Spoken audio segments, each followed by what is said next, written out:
स्वागत है दोस्तों आज के इस दिन में। आज 10 मई है 2020 और हम परमेश्वर का धन्यवाद देते हैं कि परमेश्वर ने फिर से हमें मौका दिया कि आज के दिन हम एक साथ आएं और परमेश्वर की स्तुति और आराधना करें। परमेश्वर ने मेरे पास आपको देने के लिए बहुत अच्छा वचन दिया है। अपने आप की तैयारी करें और परमेश्वर आज हमसे जरूर बातें करेगा। आइए इससे पहले कि हम शुरू करें हम प्रार्थना करेंगे। सर्वशक्तिमान हमारे जीवित परमेश्वर, हम आपका धन्यवाद देते हैं आज के दिन इस समय के लिए। प्रभु हम आपकी स्तुति करते हैं, आपकी बढ़ाई करते हैं, आपकी करुणा के लिए, आपकी दया के लिए जो आपने हम सभी के जीवन में बनाए रखी है। प्रभु परमेश्वर सामर्थी प्रभु, हर समय आपकी उपस्थिति हमारे साथ रहती है, इसके लिए हम आपका धन्यवाद देते हैं। प्रभु आज तक आपने बचाया है, संभाला है, हर एक शैतान के आक्रमण से, हर एक दुष्ट शक्तियों से बचाया। प्रभु परमेश्वर हर एक महामारी से बचाया, इसके लिए हम आपका धन्यवाद देते हैं। प्रभु परमेश्वर इस समय प्रार्थना करते हैं अपने वचनों के द्वारा हम सभी से बातें करें। प्रभु होने दे हमारी बुझी हुई आत्माओं में आपके वचन की ज्योति और प्रकाश चमके। प्रभु ऐसे दौर में जीने के लिए हौसला हमें मिले। हम धन्यवाद देते हैं प्रभु इस समय के लिए। फिर से एक बार आगे का समय आपके हाथ में देते हुए प्रभु यीशु मसीह के नाम से हम मांगते हैं, आमीन आमीन। आज हम और आप देखेंगे कि किस तरह से वो परमेश्वर हमसे प्यार करता है और वो हमें बचाने के लिए या हमें जीवन की परिस्थितियों से विजयी कराने के लिए किस प्रकार से वो हमारे बीच में निवास करता है। इससे पहले कि हम आगे बढ़े मैं आपको कुछ वचनों में से लेकर जाऊंगा और वो आपको याद होगा परमेश्वर जो है मूसा को पर्वत पे बुलाता है और परमेश्वर मूसा से कहता है कि तू यहाँ पर चढ़ आ। ये हम पाते हैं निर्गमन उसके 24वें अध्याय के 12वें वचन से लेकर 18वें वचन तक। मैं आपके लिए पढ़ूंगा एक्सोडस चैप्टर 24 फ्रॉम 12 to 18। निर्गमन उसका 24वां अध्याय 12 से लेकर 18 तक। बहुत ध्यान से इसे सुने। तब यहोवा ने मूसा से कहा, पहाड़ पर मेरे पास चढ़ आ और वहीं रह, और मैं तुझे पत्थर की पटियाएं और अपनी लिखी हुई व्यवस्था और आज्ञा दूंगा कि तू उनको सिखाए। तब मूसा यहोशू नामक अपने सेवक समेत परमेश्वर के पर्वत पर चढ़ गया और पुरानियों से वो ये कह गया कि जब तक हम तुम्हारे पास फिर न आए तब तक तुम यहीं हमारी बाट जोते रहो। और सुनो, हारून और हूर तुम्हारे संग हैं, यदि किसी का मुकदमा हो तो उन्हीं के पास जाएं। तब मूसा पर्वत पर चढ़ गया और बादल ने पर्वत को छा लिया। तब यहोवा के तेज ने सीनै पर्वत पर निवास किया और वह बादल उस पर 6 दिन तक छाया रहा। और 7वें दिन उसने मूसा को बादल के बीच में से पुकारा। इजराइलियों की दृष्टि में यहोवा का तेज पर्वत की चोटी पर प्रचंड आग के समान दिखाई पड़ता था। परमेश्वर का तेज सीनै पर्वत के नीचे से इजरायली ऊपर देख रहे थे और उनको कैसा दिखाई पड़ रहा था? प्रचंड आग के समान दिखाई पड़ रहा था। तब मूसा बादल के बीच में प्रवेश करके पर्वत पर चढ़ गया और मूसा पर्वत पर 40 दिन और 40 रात रहा। हम 25वें अध्याय का भी आगे वचन पढ़ेंगे। पहला और दूसरा वचन। यहोवा ने मूसा से कहा, इजरायलियों से ये कहना कि मेरे लिए भेंट लाएं, जितने अपनी इच्छा से देना चाहें उन सबों से मेरी भेंट लेना। उसके बाद 8वां वचन और लिखा है, वे मेरे लिए एक पवित्र स्थान बनाएं और मैं उनके बीच निवास करूंगा। वो मेरे लिए एक पवित्र स्थान बनाए और परमेश्वर कहता है मैं उनके बीच निवास करूंगा। ना आप देखिए, इजरायलियों के देखते हुए परमेश्वर की महिमा उस सीनै पर्वत पर उतरी। सारे लोगों ने उस महिमा को देखा। वो महिमा कैसी थी? प्रचंड आग के समान। मूसा जब पहाड़ पर गया, सीनै पर्वत पर गया, परमेश्वर की महिमा बादल के रूप में वहां उतर आई। परमेश्वर आग और बादल में होकर उस चोटी पर उतर आया और सारे इस्राएलियों ने नीचे से परमेश्वर की महिमा को देखा। आप ध्यान दें, ये जो घटना थी, ये इजराइल के इतिहास की एक अद्भुत घटना थी। ये इजरायलियों के लिए पहाड़ की चोटी का एक विचित्र और अद्भुत ऐसा अनुभव था और सारे इजरायली उसे देख रहे थे। मूसा अकेला परमेश्वर की उपस्थिति में था और उसके पहले कि इजराइल सिनै पर्वत से आगे जाते, परमेश्वर ने उन्हें कहा कि वे उसके लिए एक पवित्र स्थान बनाए जो परमेश्वर का निवास स्थान होगा। ना आज हम इसी चीज को देखेंगे कि वो परमेश्वर जो सिनै पर्वत पर है, वो अपनी इच्छा बताता है मूसा से।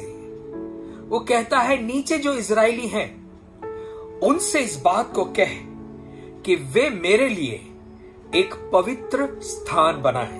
वो मेरे लिए एक पवित्र स्थान बनाए जो मेरा निवास स्थान होगा। इंग्लिश में उसको कहते हैं टैबरनेकल। और परमेश्वर जो है वहां उनके बीच उतर के आएगा ना। परमेश्वर का उतर के आना, इसको इंग्लिश में कहते हैं शकाइना ग्लोरी, यानी परमेश्वर का निवास स्थान। परमेश्वर आके रहे, लोगों के बीच में जो परमेश्वर आकर रहता है उसको शकाइना ग्लोरी बोलते हैं। तो अब सवाल ये उठता है कि वो परमेश्वर जो पहाड़ पर है, जो ऊंचे पर है, जो ऊंचे पर विराजमान है, स्वर्ग जिसका सिंहासन है, पृथ्वी जिसके पांव रखने की चौकी है, वो कहता है कि मैं यहां पर ऊंचे पर्वत की चोटी से मैं नीचे आना चाहता हूं और लोगों के मध्य में, लोगों के बीच में निवास करूंगा। और परमेश्वर ने इजरायलियों से कहा कि तुम मेरे लिए निवास स्थान बनाओ, पवित्र स्थान बनाओ जिसमें मैं आकर रहूंगा। यानी जो स्थान बनेगा उसमें परमेश्वर आकर हमेशा उनके बीच में रहेगा। और इजरायलियों ने पवित्र स्थान बनाया और परमेश्वर की वही महिमा जो उन्होंने सिनै पहाड़ पर या सिनै पर्वत की चोटी पर देखी थी, अब नीचे यानी पर्वत के नीचे जो तराई थी, जो घाटी थी, जो मैदान था, उसके बीच में परमेश्वर की उपस्थिति उतर आई और ये महिमा उनके साथ, उनके विल्डरनेस में या उनके रेगिस्तान में हमेशा उनके साथ रही। यानी हर दिन उनकी यात्रा के दौरान, यानी जहां कहीं वो गए, परमेश्वर की महिमा और परमेश्वर की उपस्थिति उनके साथ साथ चलती थी। अब ये बात हमें क्या सिखाती है, हम इससे क्या सीखते हैं? देखिए, परमेश्वर की इच्छा यह है कि वो स्वर्ग से नीचे आकर पृथ्वी पर हमारे बीच में निवास करे। जितनी ज्यादा आपकी इच्छा है कि आप परमेश्वर की उपस्थिति में आए, उससे बढ़कर स्वर्ग के परमेश्वर की ये इच्छा है कि वो हमारे साथ, हमारे बीच में, यहां पर हमारे मध्य निवास करे। और इसीलिए तो वचन में कहता है, जहां 2 या 3 मेरे नाम से इकट्ठा होंगे, मैं उनके बीच में आ जाऊंगा। परमेश्वर बेचैन है, व्याकुल है, इंतजार कर रहा है कि कब हम और आप उसे मौका दें कि वो आए और हमारे बीच में निवास करे। जानते हैं, ऐसा ही 2000 साल पहले भी हुआ। और यूहन्ना के अगर अध्याय में देखें, उसके पहले ही अध्याय के 14वें वचन में हम उसके आने का वर्णन देखते हैं। यूहन्ना उसका पहला अध्याय 14वां वचन, हम इसको जरूर पढ़ेंगे क्योंकि ये परमेश्वर के ऊंचे से नीचे इस पृथ्वी पर आने की बात को बताता है। जॉन चैप्टर 1 वर्स 14 ऐसा लिखा है, और वचन देहधारी हुआ, यानी यीशु मसीह ने देह रूप धारण किया और अनुग्रह और सच्चाई से परिपूर्ण होकर हमारे बीच डेरा किया। डेरा किया, इसका मतलब उसने अपना तंबू हमारे बीच में लगाया, यानी उसने अपने रहने का स्थान जो है उसने हमारे बीच में ले आया। जैसा उसका डेरा सिनै पर्वत के ऊपर था, वैसा ही उसने वो हमारे बीच में ले आया। सो यूहन्ना पहले अध्याय का 14 वचन कहता है कि वो वचन देहधारी हुआ और अनुग्रह और सच्चाई से परिपूर्ण होकर हमारे बीच डेरा किया और हमने उसकी ऐसी महिमा देखी। हमने उसकी महिमा देखी। आप जानते हैं यह महिमा इजरायलियों ने सीनै पर्वत की चोटी पर देखी थी। लिखा है वो महिमा जो थी वो लोगों के बीच में उतर आई और हमने उसकी महिमा देखी जैसे पिता के इकलौते की महिमा। जब यीशु मसीह इस दुनिया में आए तो उसी महिमा को वो हमारे बीच में लेकर आए। इसका अर्थ ये है कि अब हम हर दिन परमेश्वर की उपस्थिति में निवास कर सकते हैं। परमेश्वर जो ऊंचे पर था वो इस पृथ्वी पर आया। स्वर्ग का परमेश्वर पृथ्वी पर आया, हमारे बीच में उसने निवास किया।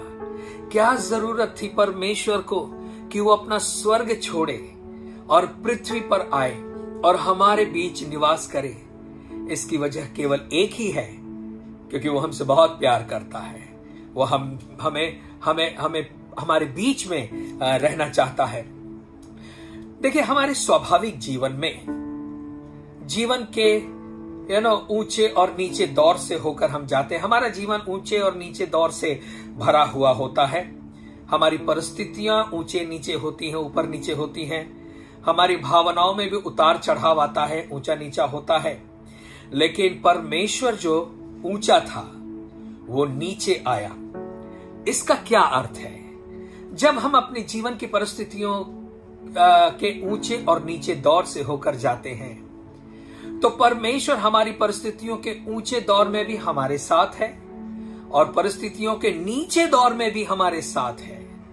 यानी स्वर्ग जो है वो यीशु मसीह के रूप में इस पृथ्वी पर आया। जो पहाड़ की चोटी पर था वो तराई के मैदान में, घाटी में आया।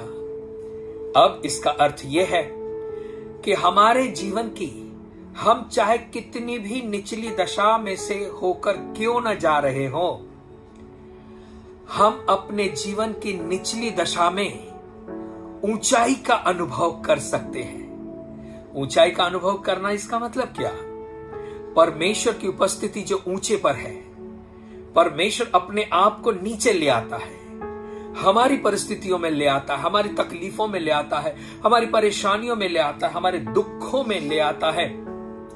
और इससे कोई फर्क नहीं पड़ता कि आप अपने जीवन की किस दशा में हैं। चाहे अंधकार से भरी हुई तराई से भी होकर आप क्यों न जा रहे हो, उस जगह पर भी आप पहाड़ की उसी ऊंचाई का, यानी कि परमेश्वर की महिमा का अनुभव कर सकते हैं और अपने जीवन की तराई में भी, अपने जीवन के निचले दौर में भी उसकी महिमा के द्वारा आप ऊंचे पर निवास कर सकते हैं।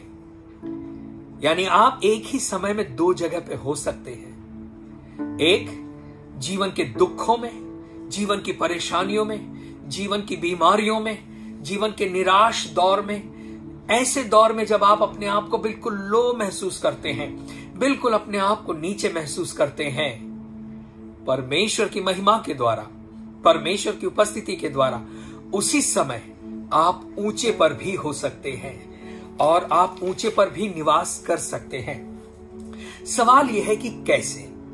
ना उस पवित्र स्थान में प्रवेश करने के द्वारा, उसके साथ उसकी सहभागिता में आकर प्रार्थना और आराधना के द्वारा प्रतिदिन उस ऊंचाई की उस महिमा में हम निवास कर सकते हैं।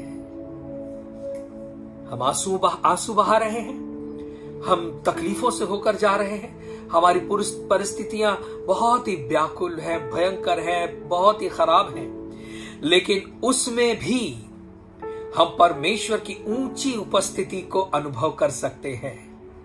एक चीज को ध्यान देना, जो मसीही व्यक्ति है, जो प्रभु यीशु मसीह पर विश्वास करता है, वो परिस्थितियों में नहीं जीता, वो परिस्थितियों पे जीता है।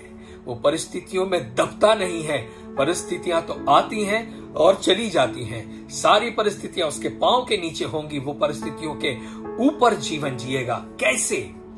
जब वो अपने बुरे हालातों में स्तुति, आराधना, प्रशंसा, महिमा करके परमेश्वर की उपस्थिति को वो अपने बीच में बुला सकता है। मुझे याद आता है प्रेरितों के काम उसके 16वें अध्याय के 25 और 26 वचन को अगर आप देखें, एक्ट्स चैप्टर 16 वर्स 25 एंड 26, हम निकालेंगे नहीं, लेकिन मैं आपको केवल उसका थोड़ा सा बता दूं। पौलुस और सिलास ये दोनों बंदी गृह में बंद थे। उन्हें कोड़ों से पिटवाया गया था, उन्हें पकड़ के बंदी गृह में डाल दिया गया था। उनके हाथ पांव में जंजीरें बांध दी थी और उन जंजीरों को लकड़ी से जकड़ दिया गया था, काठ में जकड़ दिया गया था। ऐसी हालत में वो उस बंदी गृह में पड़े थे। पौलुस और सिलास के जीवन का ये वो दौर था जो सबसे निचला दौर था, मृत्यु के नजदीक ऐसा दौर था। और उस समय जब वो बंदी गृह में थे, हो सकता है आगे चल के उनके लिए मृत्यु का दंड भी दिया जा सकता था।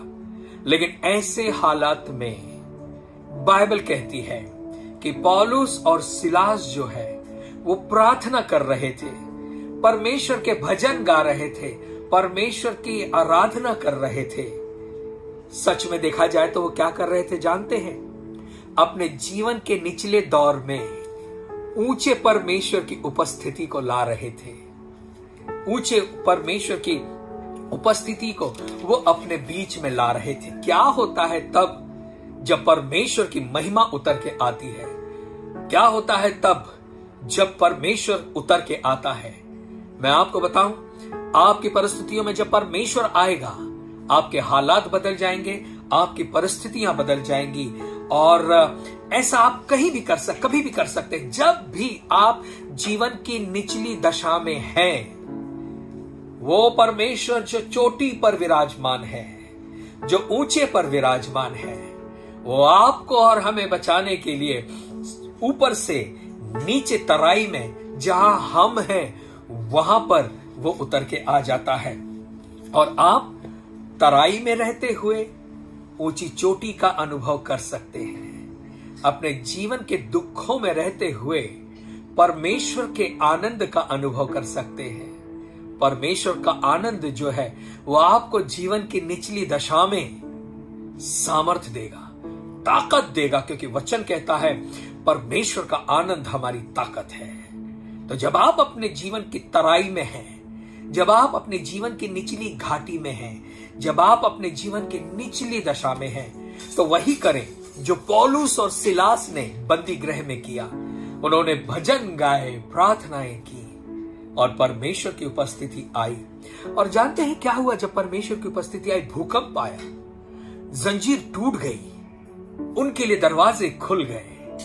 आप और मैं जीवन के निचले दौर में उस ऊंचे पर विराजमान परमेश्वर की उपस्थिति को अगर लाते हैं, परमेश्वर हमारी परिस्थितियों को बदल देता है। परमेश्वर हमारी परिस्थितियों को बदल देता है। जरा सोचे, उसने आपके लिए जीवन के हर समय के लिए एक अद्भुत बात दी है, एक अद्भुत बात दी है। और वो कुछ और नहीं बल्कि परमेश्वर की महिमा है। सीने पहाड़ की चोटी पर जो महिमा देखी गई थी, उसने वही महिमा उसने आपको नीचे अर्थात जीवन की वादी में, जीवन की तराई में, निचले मैदानों में दी है। मूसा ने परमेश्वर की उपस्थिति का अनुभव किया सीने पर्वत की चोटी पर, लेकिन उसके बाद इस्राएलियों ने परमेश्वर का अनुभव किया जहां वो थे, यानी जहां वो थे वहीं पर उन्होंने परमेश्वर की उपस्थिति का अनुभव किया। जीवन की सबसे निचली और दुखी परिस्थिति में भी आप उसका पवित्र स्थान बना सकते हैं। और पवित्र स्थान बनाएंगे तो जो परमेश्वर ऊंचे स्थान पर है वो आपके बीच में आएगा और आप उसकी उपस्थिति में रह सकेंगे। मैंने आपको इससे पहले जब मैंने रेगिस्तान के विषय में आपसे प्रचार किया था, मैंने कहा यदि आप जीवन के रेगिस्तान के दौर से होकर जा रहे हैं, उस रेगिस्तान को पवित्र स्थान बनाएं। किस तरीके से? परमेश्वर की उपस्थिति में रहकर। यदि आप दुख और तकलीफों के रेगिस्तान से होकर जा रहे हैं, यदि आप बीमारी के रेगिस्तान से होकर जा रहे हैं, उस रेगिस्तान में परमेश्वर की आराधना करें। जिस प्रकार से इजरायली रेगिस्तान में थे और उन्होंने रेगिस्तान में परमेश्वर के लिए पवित्र स्थान बनाया, तंबू बनाया और परमेश्वर की महिमा वहां पर आकर उतर के आई। आप अपने जीवन के दुखों और परेशानियों और तकलीफों और बीमारियों के रेगिस्तान में परमेश्वर का पवित्र स्थान बनाएं। संभव है, ऐसा आप कर सकते हैं, क्योंकि वो परमेश्वर है जो केवल स्वर्ग में ही विराजमान नहीं है, बल्कि वो हमारे बीच में आना चाहता है। तो अगर आप अपने जीवन के रेगिस्तान में परमेश्वर की उपस्थिति को ले आते हैं, यदि आप अपने जीवन की परिस्थितियों में प्रभु यीशु मसीह को ले आते हैं, तो वो स्थान, वो परिस्थिति, वो हालत और वो दौर आपके लिए पवित्र स्थान बन जाता है। परमेश्वर की उपस्थिति होती है। और एक चीज हम आपको बता दें, जहां पे परमेश्वर की उपस्थिति है, अंधकार वहां पे टिक नहीं सकता। परमेश्वर जिसने कहा मैं जगत की ज्योति हूं, अगर वो जगत की ज्योति आपके अंधकार के दौर में आ जाती है, तो अंधकार में कोई ताकत नहीं है कि वो वहां बना रहे। ज्योति के सामने अंधकार टिक नहीं सकता। आपकी बुरी परिस्थितियों का जो अंधकार है, जब आप यीशु मसीह जिसने कहा मैं जगत की ज्योति हूं, उसको जब आप लेकर आ जाएंगे, तो आपका अंधकार जो है वो प्रकाश में बदल जाएगा। आपका अंधकार जो है वो आनंद में बदल जाएगा। एक नई भोर, एक नई सुबह को आप अपने जीवन में पा सकते हैं। जब हम बात कर रहे हैं परमेश्वर की महिमा, शकाइना, ग्लोरी, आइए हम थोड़ा सा इसको बता दें कि महिमा, इसका अर्थ क्या है। महिमा के दो अर्थ हैं। एक अर्थ है वो जो हम परमेश्वर की स्तुति करते हैं या परमेश्वर का आदर करते हैं, या जो हम परमेश्वर को प्रेज करते हैं, उसकी बढ़ाई करते हैं, इसका अर्थ है हम परमेश्वर को महिमा देते हैं। लेकिन इसका दूसरा अर्थ यह है, परमेश्वर की महिमा, इसका अर्थ है परमेश्वर की उपस्थिति। ना ये परमेश्वर की उपस्थिति हम पुराने नियम में देखते हैं, बादल के रूप में, आग के रूप में, या बहुत बड़े तेज या प्रकाश के रूप में आती है। तो महिमा का अर्थ है परमेश्वर की उपस्थिति। और जहां पे परमेश्वर की उपस्थिति होगा, महिमा का और एक अर्थ है हैवीनेस या वेट, वजन, भार। वो है जब परमेश्वर की महिमा उतर कर आती है, जानते हैं, आप उसको महसूस कर सकते हैं। और मैं आपको बता दूं, जब आप इस संदेश को सुन रहे हैं, आप जहां भी हैं, परमेश्वर की महिमा वहां पर उतर आई है। आप उसको अनुभव कर सकते हैं, उसकी महिमा महसूस की जा सकती है। जैसे मान लीजिए आप स्विमिंग पूल में हैं, और जब आप स्विमिंग पूल में आगे चलते हैं, तो पानी आपके शरीर से लगता हुआ आगे पीछे को जाता है और आप उसे महसूस करते हैं। जिस तरह से तेज हवा बहती है और आप उसके बहाव को महसूस करते हैं, देख नहीं पाते हैं, ठीक उसी तरह से जब परमेश्वर की महिमा, जो टेंजिबल प्रेजेंस है, जो महसूस की जाने वाली उपस्थिति है, जब वो उतर कर आती है, आप महसूस करते हैं। पता नहीं आपका क्या अनुभव है। मुझे लगता है आप में से कई लोगों ने अपने जीवन की दुखी और परेशानी हालत में, जब आप आंसू बहा रहे हैं, परमेश्वर ने जब आपसे बात की, परमेश्वर ने वचनों के द्वारा आपको उत्साहित किया, जब आपने प्रभु की उपस्थिति को महसूस किया, ये वो महिमा थी जो आपने महसूस किया, और ये महिमा आपके साथ है। तो महिमा के दो अर्थ हैं, एक वो जो हम उसकी बढ़ाई करते हैं, और एक महिमा वो उतर के आता है और हमारे बीच में निवास करता है। मुझे याद है निर्गमन 33 उसके 18वें वचन में, एक्सोडस 33:18 में, मूसा ने परमेश्वर से कहा, परमेश्वर मैं तुझे देखना चाहता हूं, मैं तेरी महिमा देखना चाहता हूं। और परमेश्वर ने ना नहीं कहा, परमेश्वर ने उसको अपनी महिमा दिखाई। खैर, मूसा परमेश्वर का पूरा तेज देखकर जीवित नहीं रह सकता था, लेकिन यह परमेश्वर का अनुग्रह था कि उसने मूसा से कहा, तू चट्टान की दरार में खड़ा हो जा। और चट्टान की दरार में जब मूसा खड़ा हो गया, तो परमेश्वर ने अपना हाथ उस चट्टान की दरार पर रखा और परमेश्वर वहां से होकर आगे बढ़ गया। क्यों ऐसा किया परमेश्वर ने? क्योंकि मूसा परमेश्वर की महिमा को अपने आंखों से देखकर जीवित नहीं रह सकता था। इसीलिए हाथ रखने के द्वारा परमेश्वर ने अपनी महिमा कम की ताकि मनुष्य देख सके। आप जानते हैं यह हाथ क्या था? ये यीशु मसीह को दर्शाता है। जब हम और आप इस दुनिया में हैं, यीशु मसीह मनुष्य बनकर आज से 2000 साल पहले इस दुनिया में आया और उसने कहा, जिसने मुझे देखा है उसने पिता को देखा है। पिता को देखकर कोई जीवित नहीं रह सकता क्योंकि उसकी महिमा इतनी तेज है। लेकिन हमने पिता की महिमा को कम रूप में, मनुष्य रूप में, जो यीशु मसीह मनुष्य बनकर आया उसके रूप में, यीशु मसीह में मैंने और आपने परमेश्वर की महिमा को देखा। सो परमेश्वर की महिमा जो थी वो हम आज यीशु मसीह में देख सकते हैं। और परमेश्वर ने अपनी महिमा को मूसा को दिखाया। आज परमेश्वर अपनी महिमा आपके बीच में ले आएगा। वो जो ऊंचे पर है नीचे पर आएगा, आपके साथ रहने के लिए, आपकी परिस्थितियों में आपके साथ निवास करने के लिए।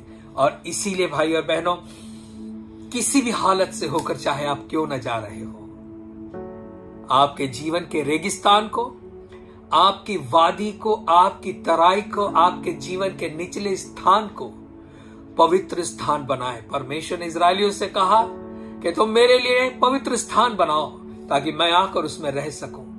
स्तुति, आराधना, प्रार्थना के द्वारा मेरे प्यारे भाई बहन, आप भी परमेश्वर के लिए पवित्र स्थान बनाएं और परमेश्वर अपनी महिमा के साथ आपके बीच में आकर आपके मध्य निवास करेगा। और जब परमेश्वर निवास करेगा, आप खुद देखेंगे कैसे आपकी परिस्थितियां बदलेंगी, कैसे आपके हालात बदलेंगे। जिस परिस्थिति में आज हैं वो परिस्थितियां फिर नहीं रहेंगी। परमेश्वर ने मूसा से कहा कि शांत हो जाओ, स्थिर हो जाओ, क्योंकि जिन मिस्रियों को आज तुम देख रहे हो उन्हें फिर कभी नहीं देखोगे। परमेश्वर की महिमा उस समय भी इजरायलियों के साथ थी और परमेश्वर ने कहा, जिन मिस्रियों को आज तुम देख रहे हो उन्हें फिर कभी ना देखोगे। जिन परिस्थितियों को आज तुम देख रहे हो उन्हें नहीं देखोगे। जो आंसू आज बहा रहे हो अब नहीं बहाना पड़ेगा। जिस परेशानी से आप जा रहे हो अब नहीं, तुम्हारा परमेश्वर यहोवा तुम्हें लाल समुद्र पार कराएगा, तुम्हारी परिस्थितियों से तुम्हें बाहर ले आएगा। कैसे? इजरायलियों ने लाल समुद्र कैसे पार किया? परमेश्वर की उपस्थिति के द्वारा। परमेश्वर की प्रेजेंस वहां पर थी, परमेश्वर की महिमा वहां पर थी। परमेश्वर जो इजराइल का परमेश्वर था, जो मूसा का परमेश्वर था, जो पौलुस और सिलास का परमेश्वर था, वही आज की सुबह आपका और मेरा परमेश्वर है।